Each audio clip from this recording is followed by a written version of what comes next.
The keycaps and switches on the Roccat Vulcan are absolute fire.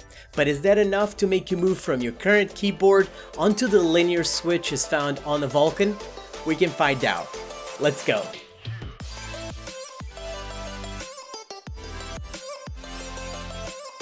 What's going on, guys? Welcome to Dial Home Tech. Having a mechanical keyboard for me over the last few years has pretty much been a staple on my setup. I love the tactile feeling that you get, the clicky sounds, and just how it feels when I'm gaming or I'm working. When I'm playing a game, I really want to make sure that I have the best performance possible coming out of my peripherals. That's kind of to compensate a little bit of that skill gap, if you know what I mean.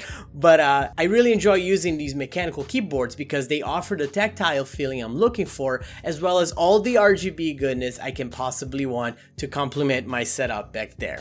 I put the Roccat Vulcan to the test, and I want to share with you what are some of the best things I've noticed about this keyboard. Also, I did talk to Roccat, so they're going to be sponsoring this video with a giveaway for a brand new Roccat Vulcan keyboard. If you want to find out how you can win one, stick around until the end, and I'm going to share some details on what you need to do in order to get one new keyboard in your setup.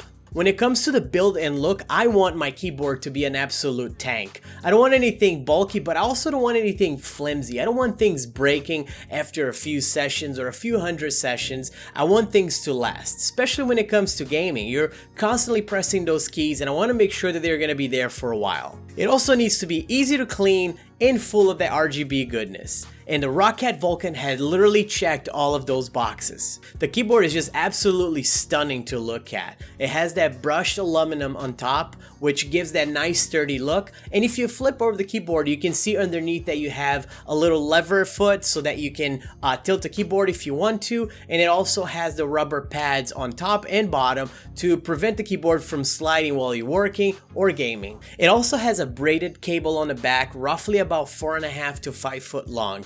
But it does not have a USB pass-through. So if you're somebody who's used to having that convenience of a USB port right on your keyboard, this particular one does not offer that.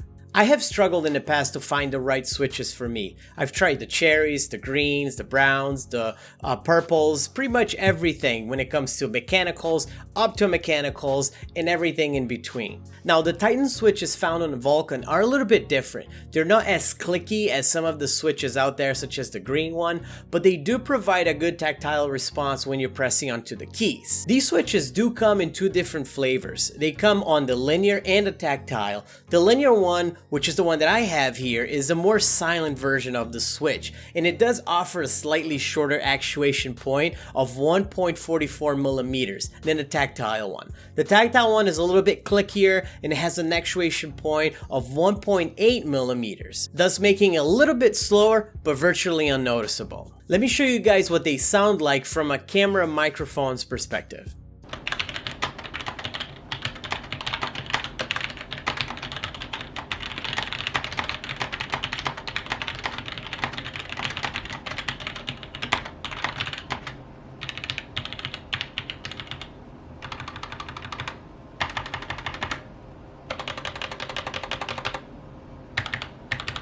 As I mentioned before, the keycaps are something I thoroughly enjoyed about this keyboard. I absolutely love the look, how the lights bleed through the bottom, and you get this really bright look of the keyboard when you have the RGB lights on. The keycaps are super low profile, nice and thin, and they sit on top of the clear switch. So you get a nice bleed through of the light when the switches are on, and the RGB is kind of flashing through, regardless of the setting that you have for the lights on the keyboard. There are also some multimedia keys right at the top right of the keyboard.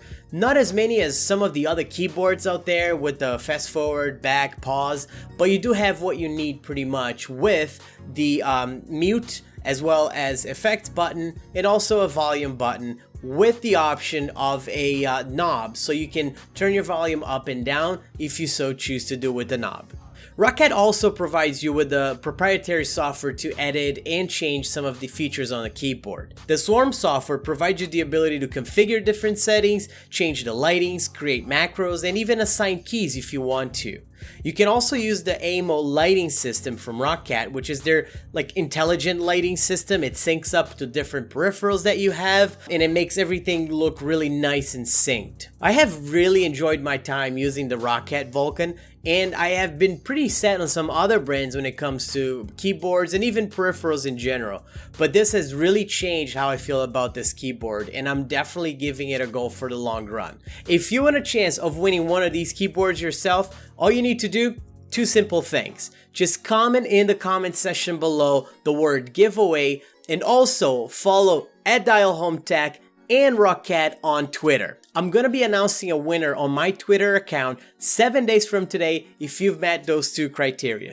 So don't waste any time. Comment, follow, and make sure that you enter to win one of these keyboards. As you know, game peripherals are also tech. They are constantly evolving and they're constantly making its way here on this channel. I will continue to review them and share them with you guys, so make sure you go to this playlist right here on the side to check out more gaming peripherals that I have reviewed and shared with you all in the past. Thanks for watching, guys. Much appreciated, and until next time, I'm Dial. See ya.